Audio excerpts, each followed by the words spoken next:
Disaster disaster. ও বাপরে বাপ। তারপর মুষলধারে বৃষ্টি, মুষলধারে মানে মুষলধারে।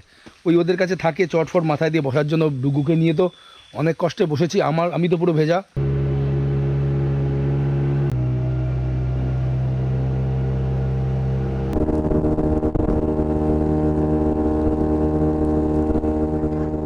Good morning, welcome to our channel life to remember. আজকে আমাদের আন্দামান ট্রিপের তৃতীয় দিন। আপনারা যারা আগের ব্লগ দেখেছেন তারা জানেন। আর আজকে আমরা যাচ্ছি এই পোর্ট ব্লেয়ার থেকে সোজা বারাটাং। অনেকটা ডিস্টেন্সের ট্রিপ আছে, তো তার জন্য সকাল 6টায় বেরিয়ে পড়লাম। একটা ট্রিপ হয় ভোর 3টের সময় বেরো, তো ওই বাচ্চা নিয়ে ওটা পসিবল না বলে আমরা এই 6টার সময় বাড়ি থেকে বেরোচ্ছে। এই যে রূপা আর ডুগু বেরিয়ে পড়েছে, গাড়ি চলে এসছে। এটাই তো দাদা, আপনি বারাটাং? হ্যাঁ চল চল, ওটো ওটো, চল ঢুকে যাও। দাদা চলে এসছে গাড়ি নিয়ে, এই গাড়ি আমাদের আজকে নিয়ে যাবে। চলো চলো ভাবি, অত অত অত। আমরা বেরিয়ে পড়েছি, হোটেল থেকে জাস্ট স্টার্ট করলাম। এখন বাজে সকাল 6টা 15। তো এই যে ডুগ্গু বাবু, গুড মর্নিং বলো। Good morning. তো আমরা বেরিয়ে পড়লাম সকাল সকাল। তো দেখা যাক, গাড়িতে মোটামুটি 2 ঘন্টার মতো সময় লাগবে। তো চলুন, রাস্তায় কথা বলতে বলতে আরো জার্নি করবো, আরো কথা বলবো।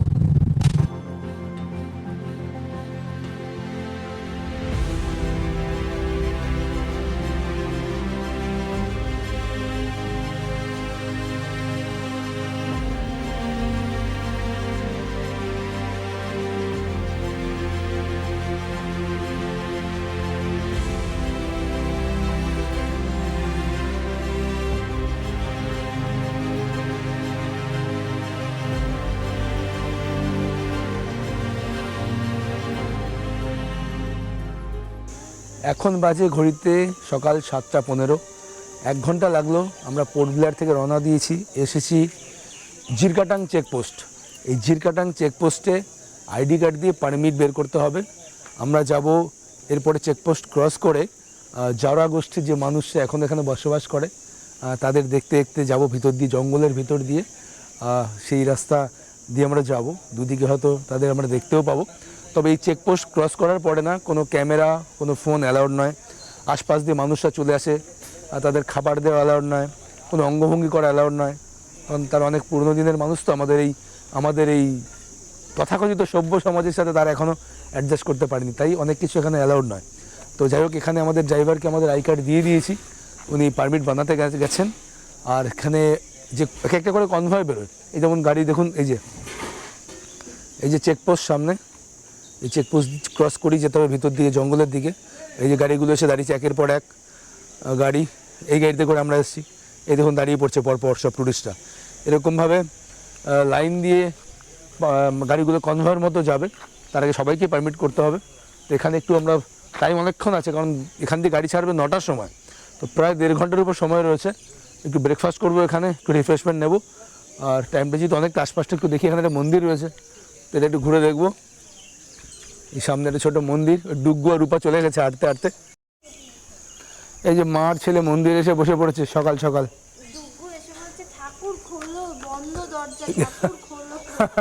গেট বন্ধ থেকে ডুগ্গু এভাবে করে না বাবা, ঠাকুর দরজা বন্ধ করে দিয়েছে। ঠাকুর দরজা খোলো। এবার ছোট একটা মন্দির রয়েছে, গেট এখনো খোলেনি। যাই হোক, চারিদিকে জঙ্গল, এই যে স্টার্ট হয়ে যাবে জঙ্গল এরিয়া। দিক থেকে ছোটো ছোটো পাহাড় রয়েছে আশেপাশে। তো যাই হোক, এখানে কিছুটা টাইম পাস করি, দেন পরে আবার কথা বলছি মানে আমি যখন কনভার স্টার্ট করবে তারপরে তো ভিডিও অ্যালাউড নয়, তো তার আগেই ভিডিও করে নেব। আর ভিতরে গিয়েও রেকর্ডিং হবে, আমার চোখ দিয়ে রেকর্ডিং হবে, এবং সেই চোখ দিয়ে যা রেকর্ডিং হবে সেগুলো সেই কমপ্লিট করার পরে আপনাদের আমি সব ডিটেলসে বলবো। এখান দিয়ে চা কফির দোকান আছে, ব্রেকফাস্টের অপশানও রয়েছে। এখান দিয়ে কিছু চা বা কফি খেয়ে নেবো। चा कॉफी हो जाएगा? चाय कॉफी नाश्ता इडली पूरी पराठा। ठीक है, तो वैसे चा कॉफी पाওয়া যাবে।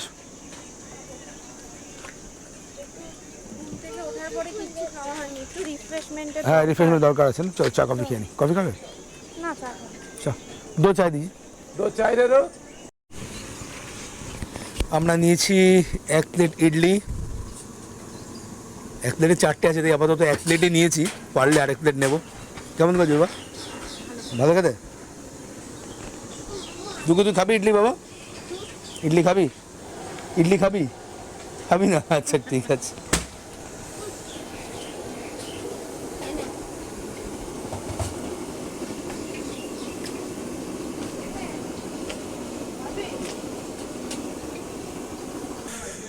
আমাদের ব্রেকফাস্ট কমপ্লিট। 2 প্লেট ইডলি, 2টো চা, একটা 2 লিটারের জলের বোতল, আর ডুগ্গুর জন্য একটা তেল ছাড়া, ওই এরা পরোটা করছিল, বাট ওরা বললাম তেল ছাড়া রুটির মতো করে দিতে, ভালো খায়। তো নিয়ে নিলাম, বিল হলো 200 টাকা। তো এই এখন গাড়িতে বসবো, পারমিট করতে গেছে আমাদের যে ড্রাইভার দাদা, ওই দাদা গাড়িতে বসে ডুগুকে একটু ব্রেকফাস্ট করিয়ে দেবো, দেন পারমিট হয়ে গেলে 9টার সময় কনভয় বেরোবে এই জারোয়া ট্রাভেলদের উদ্দেশ্যে। আমরা জাস্ট চেকপোস্ট ক্রস করলাম, এরপরে আর ভিডিও করা অ্যালাউ নেই, জাস্ট চেকপোস্ট ক্রস করে এলাম, এরপরে আর কিছু তুলতে পারবো না। তো ক্রস করে গিয়ে আবার আমি ভিডিও করবো।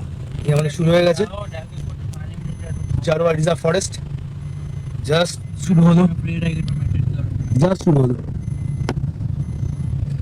চলুন কমপ্লিট করে আবার কথা বলছি।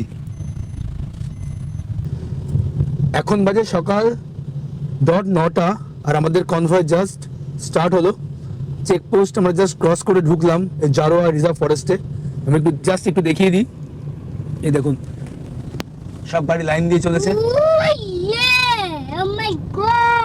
ও মাই গড, এই হচ্ছে জারোয়া রিজার্ভ ফরেস্ট। পুরো দুদিকে চুপ চুপ চুপ, দুদিকে ডেন্স ফরেস্ট, পুরো জঙ্গল, ঘন জঙ্গল দুদিকে।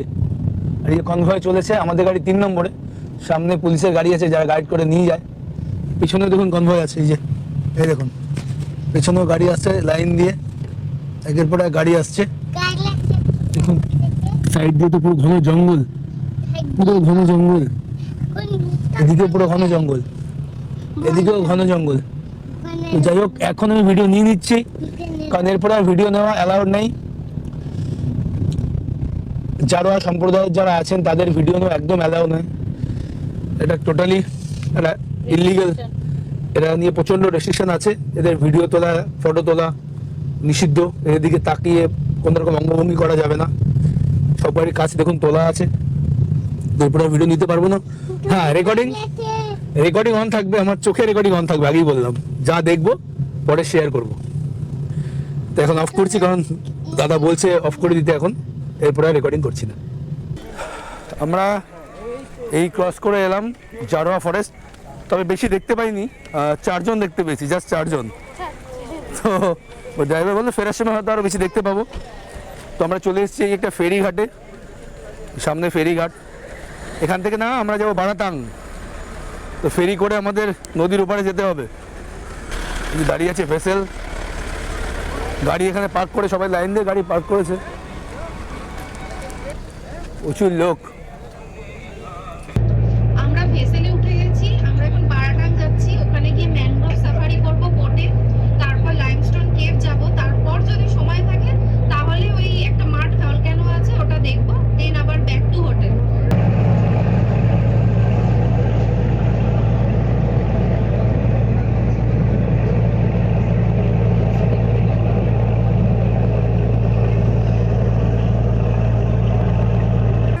আমরা চলে এসেছি, এখান থেকে আমাদের স্পিড বোট রাইড শুরু হবে। এই সামনে সব লাইন দিয়ে রয়েছে, এখানেই হবে, মানে এখান থেকে শুরু হবে। ম্যানগ্রোভ সাফারি আর লাইমস্টোন কেভ, এই দুটো একসাথেই হয়।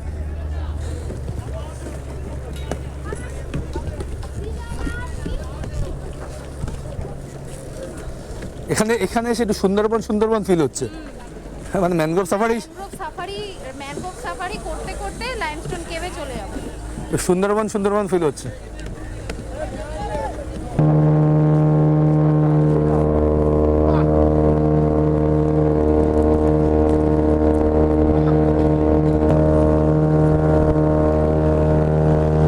বৃষ্টি আসছে খুব জোর, মেঘ পড়েছে, এটাই ভয়ের ব্যাপার।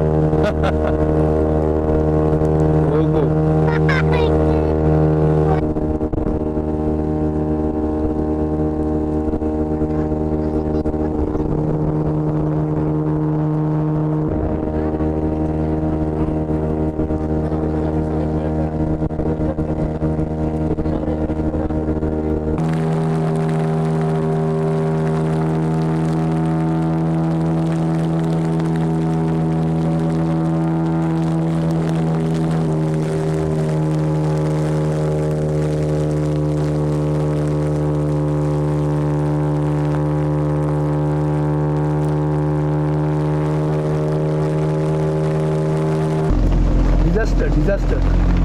ও বাপরে বাপ,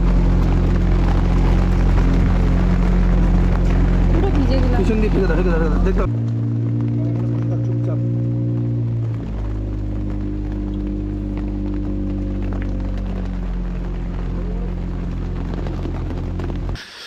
কি আর বলবো, পুরো ট্রিপ আমাদের মাটি হয়ে গেল, পুরো ট্রিপ মাটি। মানে যখন লঞ্চটা ছাড়লে ওখান থেকে স্পিড বোটটা, তারপর মুষলধারে বৃষ্টি, মুষলধারে মানে মুষলধারে। ওই ওদের কাছে থাকে চটফট মাথায় দিয়ে বসার জন্য, ডুগুকে নিয়ে তো অনেক কষ্টে বসেছি। আমি তো পুরো ভেজা, রূপা পুরো ভেজা। ভাগ্যিস ওর জন্য 2-3 সেট জামা এনেছিলাম, ব্যাগের মধ্যে ছিল, তাও প্যান্টটা ভিজে গেছে। এবারে এই আমরা ওই যে ওখানে সব নৌকাগুলো দাঁড় করানো আছে, কোনো রকম বৃষ্টিতে নেমে সামনে একটা ছাউনি মতো করা, প্রচণ্ড ভিড় ছিল। তো আমরা এইখানে এসে ওই ওয়েট করছি। তুমি বাঘ দেখতে যাচ্ছ নাকি? দাও তাড়াতাড়ি কালে দাও। আমার ছেলেকে বলেছি যাবো না ওদিকে, বাঘ আছে। এখন ওই লোকটাকে বলছে তুমি বাঘ দেখতে গেছো, কাজে যাও। পাকা বুড়ো, একদম পাকা বুড়ো। যেমন অ্যাকচুয়ালি বৃষ্টি এখনও পড়ছে টিপ টিপ করে। এই যে এই রাস্তাটা যাচ্ছে না, এই রাস্তা দিয়ে আপনাকে যেতে হবে 1.5 কিলোমিটার হেঁটে গেলে আপনি পাবেন ওই লাইমস্টোন কেভ। তো আমাকে গাইডটা বললো যে রাস্তা বৃষ্টি হওয়াতে না কাদা হয়ে গেছে পুরো, রাস্তা একটু স্লিপারি হবে, একটু কাদা হয়েছে। আর বৃষ্টি এখনও পড়ছে, এখন কম পড়ছে, তখন বেশি পড়ছিল। তো আমি ডিসিশন নিলাম যে বাচ্চা নিয়ে যাওয়া পসিবল না, তাতে টাকা নষ্ট হচ্ছে, হোক আগে বাচ্চার সেফটি।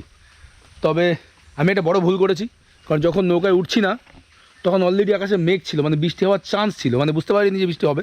তো মেঘ দেখে আমার তখন স্পিড বোটে ওঠাই উচিত হয়নি। ওখানে ওয়েট করতাম, পরের বোটে আসতাম, বোটে বা আসতামই না, কারণ যখন উঠেছি বোটে তারপরে এত জোর বৃষ্টি, মানে ওটা মানে খুব রিস্ক হয়ে গেছে। বাবা এদিকে এসো, প্রচণ্ড রিস্ক হয়ে গেছে, মানে বাচ্চা নিয়ে, বিশেষ করে বাচ্চা নিয়ে। তো এই সবারই একটু মন খারাপ, রূপার একটু মন খারাপ দাঁড়িয়ে আছে এখানে। কি রূপা, মন খারাপ? তোমার তো দেখা তোমাদের দেখাতে পারলাম না ওটাই। ঠিক আছে, এখন দেখিনি, পরে আবার এসে দেখে নেবো কখনো। প্রকৃতির সাথে কে কবে জিততে পেরেছে, প্রকৃতির কাছে সবাই। তো যাই হোক, যেতে পারতাম, সবাই গেল কাদার মধ্যে ভিজতে ভিজতে, আমি গেলাম না। আমার ডিসিশন, আমি যাবো না। সঙ্গে যেহেতু বাচ্চা আছে, আমি আর রূপা থাকলে কাদা মেখে বৃষ্টিতে ভিজে চলে যেতাম, বাট বাচ্চা রয়েছে, বাচ্চা নিয়ে এই কাদার রাস্তায় রিস্ক নিয়ে বৃষ্টির মধ্যে পসিবল না। তো এখানে আমরা ওয়েট করছি, আমরা ওয়েট করছি এখানে। আর যারা গেছে তারা ফিরে এলে তাদের সাথে আবার বোটে করে ফিরে যাব। যাই হোক, এই হলো আমাদের আজকে তৃতীয় দিন আন্দামানে পুরো মাটি। ঠিক আছে, ওয়েট করি, পরের আপডেট দেবো। ম্যানগ্রোভ ফরেস্টের মধ্যে ছাউনিতে আমরা 3 জন সংসার পেতে বসেছি। এই যে ডুগ্গোর লাঞ্চ, জলের বোতল, এখানে পাউরুটি, কলা, আপেল এসব আছে, ওকে খাইয়ে দেবো এখানেই। 12টা বেজে গেছে, লাঞ্চ করিয়ে দিয়ে এখানে এই জামা কাপড় সব ভিজে গেছে, ডুগ্গুর সব ভিজে গেছে ব্যাগে। ওই হাগিস পরে রেখেছি শুধু, আর গেঞ্জি পরে দাঁড়িয়ে আছে। ওকে মানে যখন সবাই যাচ্ছে, অনেকে তো দেখলাম বাচ্চা নিয়ে ভিজে চলে গেল, পুরো বাচ্চা পুরো ভেজা। তো একটা বাচ্চা এখানে ছিল, ও পুরো ভেজা ছিল, ওর বাবা মা নিয়ে চলে গেল, যে এত টাকা দিয়ে এসেছি দেখবো না। যাই হোক, তো ওকে দেখে ও কাঁদছিল যে ও যাবে, ওকে ভয় দিয়েছি যে ভেতরে বাঘ আছে, বাঘ নিয়ে চলে যাবে, এসব বলেছি। যে ওই বলে বুঝিয়ে রেখেছি, নাহলে সবাইকে যেতে দেখে ও বলছিল আমিও যাবো। এটাই ব্যাপার। এই চারিদিকে দেখুন ম্যানগ্রোভ অরণ্যে ঘেরা, মানে ওই আর 2জন দাঁড়িয়ে আছে ওখানে, ওরাও যায়নি, ওরা আমাদের মতো না যাওয়ার ডিসিশন নিয়েছে। চারিদিকে এরকম কোনো মানে হয় বলুন তো? মানে কপালটা এত খারাপ, যেমন মানে খটখটে, মানে কড়কড়ে রোদ উঠে গেছে আকাশে, আমাকে দেখে বয়ে যাচ্ছে, সুন্দর ওয়েদার হয়ে গেল। সব এই যে নৌকাগুলো এখানে বাঁধা রয়েছে,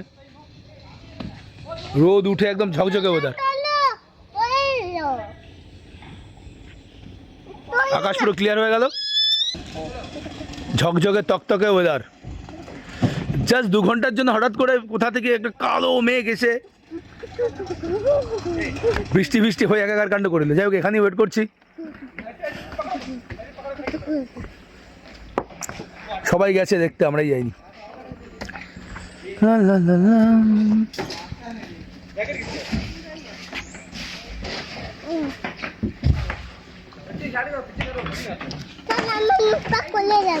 জঙ্গল চারিদিকে, সব লোক চলে এসছে, সব রেডি করছে। আমাদের এই বোটের যারা গিয়েছিল সবাই চলে এসছে ঘুরে। তো আমরা আবার বোটে বসে পড়েছি, স্টার্ট করবো, ফিরে যাবো। আর ফেরার সময় হ্যাঁ, ফেরার সময় এই জার্নিটা একটু এনজয় করবো এবার। এই দেখুন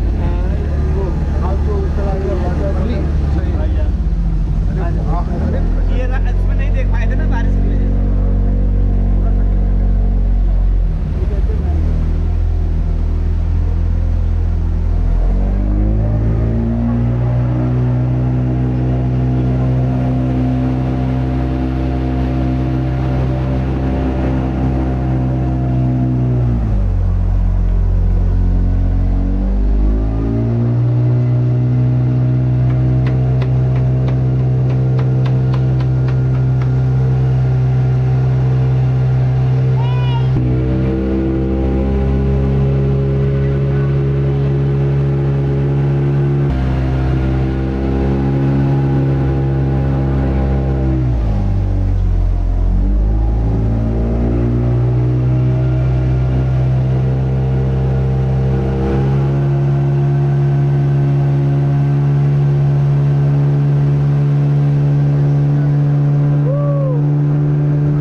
আমরা জাস্ট এলাম, এই বোটে করে নামলাম যেখান থেকে শুরু করেছিলাম। এই ভেসেলে করে আবার যেতে হবে, বেরিয়ে যেতে হবে। তো এই যে আমরা জাস্ট ওখানটা নেমে ওখানে নামিয়েছি আমাদের। তো আমরা এই রেস্টুরেন্টে এসেছি খেতে, দুপুরে লাঞ্চ করতে এসেছি। রুগো বসে আছে, এখানে লাঞ্চ করে নেবো কিছু একটা। ওই সব ফিরছে, ওই যে স্পিড বোটগুলো যা আসছে সবাই ফিরছে একে একে। আমরা সবার আগে চলে এসেছি, সবাই একে একে ফিরছে। তো এখানে আমরা করে দেবো লাঞ্চে অর্ডার করেছি ভেজ থালি, চিকেন কারি আর ডুবুজন একটা মাছ ভাজা। আয় বস, আচ্ছা কী খাচ্ছ তুমি? ললিপপ ললিপপ আয় দিকে। তো খাবার তো অর্ডার করে দিয়েছি, কিন্তু আমাদের খাবার দিয়েছে পুরো বুফে সিস্টেমে খাবার খেতে হবে। একটু দেখিয়ে দিই আমাদের বুফে সিস্টেমে কী কী আছে আজকে। এই দেখুন, এই আমাদের বুফে সিস্টেমে খাবার লেগেছে একের পর এক। আছে হচ্ছে আপনার এখানে ডাল আছে, এখানে একটা সবজি আছে, এখানে চিকেন কারি, বটবড়ি ভাজা, বাঁধাকপি, পেঁয়াজ লঙ্কা, আচার, আর ডুবুর জন্য মাছ ভাজা, সাথে আছে ভাত আর পাঁপড়। তো এই দিয়ে আমাদের আজকে লাঞ্চ। রূপা চলো শুরু করি। খুব খিদে পেয়ে গেছে। খুব খিদে পেয়ে গেছে, হ্যাঁ চলো। চিকেনটা না পুরো একদম লাল টকটক করছে, লাল টকটক, বাপ রে বাপ, উফ পুরো লাল টকটক, শুকনো লঙ্কা দিয়ে ভরিয়ে রেখেছে। ঠিক আছে, চিকেন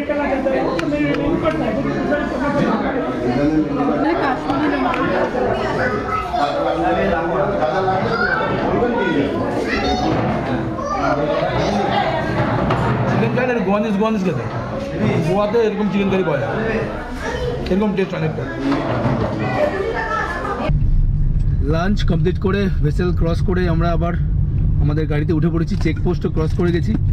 তো আবারও বলছি, এখানে তো জারোয়াদের ফটো ভিডিও নেওয়া অ্যালাও নেই। বাট গাড়ি ছেড়ে জাস্ট 1 কিলোমিটার আসতেই দুদিকে দুটো বাচ্চা জারোয়া ছিল দাঁড়িয়ে, খাবার চাইছিল, কিন্তু দেওয়া তো নিয়ম নেই। তো দেখলাম, বেশ ভালো লাগলো, বেশ কিউট না দুটো, খুব ভালো। যাই হোক, এবার এগিয়ে যাচ্ছি, জঙ্গলের মধ্যে দিয়ে যাবো। ওখানে পৌঁছে আবার কথা বলছি। এখন বাজে বিকেল 5টা, আর আমরা চলে এসেছি প্রায় পোর্ট ব্লেয়ারের কাছেই। আর দেখুন ঝকঝকে রোদ বাইরে, কি ওয়েদার হয়ে গেছে, নীল আকাশ, ঝকঝকে রোদ, কি দারুণ লাগছে, দারুণ ওয়েদারটা একদম ভালো হয়ে গেছে। দেখুন কি দারুণ ওয়েদার, রাস্তাটাও কি দারুণ লাগছে সামনে। খারাপ লাগছে একটাই যে 2 ঘন্টার জন্য একটা খুব মানে বিভৎস একটা মেঘ কোথা থেকে চলে এলো, মনে হচ্ছিল দেখে পুরো নিম্নচাপ, প্রচণ্ড বৃষ্টি, তো প্রচণ্ড বৃষ্টি হয়েছে, আর যার জন্য আমরা যেতে পারলাম না। ঠিক আছে, পরে কখন আবার আসবো, আবার যাবো। দেখুন নীল আকাশ, পুরো নীল আকাশ। ওফ, মনে হচ্ছে 2 ঘন্টা আগে এরকম মেঘ ছিল, এরকম বৃষ্টি হয়েছে, পুরো নীল আকাশ। ওয়াও, আর এদিকে তো কি বলবো, ঝকঝকে সোনালি রোদ। ঠিক আছে, যেটুকুনি ঘুরতে পারলাম বাচ্চা নিয়ে সেটাই অনেক। বাট হলে ভালো হতো। ঠিক আছে, চলুন হোটেলে গিয়ে আবার কথা বলছি, কিছু ইনফরমেশনও শেয়ার করব। এখন বাজে রাত্রি 10টা। আমরা বিকেল হোটেলে চলে এসেছিলাম, তারপর আর সেভাবে ভিডিও করা হয়নি। আর আজকে আমাদের পোর্ট ব্লেয়ারে এখানে লাস্ট দিন। তো আজকে আমরা বারাটাং গেছিলাম, আপনারা দেখেছেন, এবং লাস্ট অবধি আমরা পৌঁছতে পারিনি। লাইমস্টোন কেপটা করতে পারিনি, প্রচণ্ড বৃষ্টি হলো। হঠাৎ করে কোথা দিয়ে যে এত বৃষ্টি হলো আর মেঘ চলে এলো, মানে আমাদেরও সেটা ধারণার বাইরে। তারপরে আবার ওদের ভালো হয়ে গেছিলো বিকেলবেলা, আপনারা দেখেছেন। তো হোটেলে এসে এখন মানে বেরোয়নি সেভাবে, একটু গোছগাছ করছিলাম, কারণ আমাদের পোর্ট ব্লেয়ারের লাস্ট দিন। কালকে সকালে আমরা এখান থেকে চলে যাবো হ্যাভলকে আমরা 2 দিন থাকবো, তারপরে নেল যাবো। ট্রিপ এখনও হাফও হয়নি, আমাদের অনেক কিছু করার বাকি, অনেক জায়গা ঘোরার বাকি। তো আজকে আর বেশি ভিডিও করবো না, শুধু এটুকুনি বলছি যে আমরা এখানে না, এই যেখানে আমরা আছি এখানে সুইগি জোম্যাটো সব অ্যালাউ করে, তাই সুইগি জোম্যাটো থেকেও বেশিরভাগ লাঞ্চ ডিনার অর্ডার করে খাচ্ছি। তো সেভাবে অর্ডার করেছি, দিয়ে গেছে পরোটা, মিক্স ফ্রাইড রাইস আর চিকেন বাটার মশলা। তো এই দিয়ে আজকে আমাদের ডিনার হবাও। তো ডুগু ঘুমিয়ে পড়েছে, টায়ার্ড, সারাদিন তো খুব খাটনি যাচ্ছে, ও ঘুমিয়ে পড়েছে। তো রূপা বসে আছে ওখানে। তো যাই হোক, আজকে আমরা ব্লগটা এখানেই শেষ করছি। কালকে সকালবেলা আমরা হোটেল থেকে চেক আউট করবো সকাল 7টার সময়, আর গাড়ি নিয়ে চলে যাবো সামনে হাড্ডো জেটি থেকে ফেরিতে আমাদের লাগবে 1.5 ঘন্টা, যাবো হ্যাভলক। তো চলুন, কালকে আবার দেখা হবে, আরও এক্সাইটিং ব্লগ আসতে চলেছে। হ্যাভলক, নেল, খুব সুন্দর জায়গা। তো আজকের ব্লগটা আমরা এখানেই শেষ করছি। আপনারা সবাই ভালো থাকবেন, আর যদি ভালো লেগে থাকে এই ব্লগটা একটা লাইক এবং সাবস্ক্রাইব অবশ্যই করে দেবেন। আর একটা বলে দিই, এই ব্লগ সম্পর্কিত সমস্ত তথ্য আমি ডেসক্রিপশানে দিয়ে দেবো, কত টাকা পড়ছে, সমস্ত কন্ট্যাক্ট ডিটেলস, যাদের মারফত আমরা যাচ্ছি, গাড়ির ড্রাইভার নাম্বার, সব আপনার ডেসক্রিপশানে পেয়ে যাবেন। তো আজকের ব্লগটা এখানে শেষ করছি, সবাই ভালো থাকবেন, টাটা।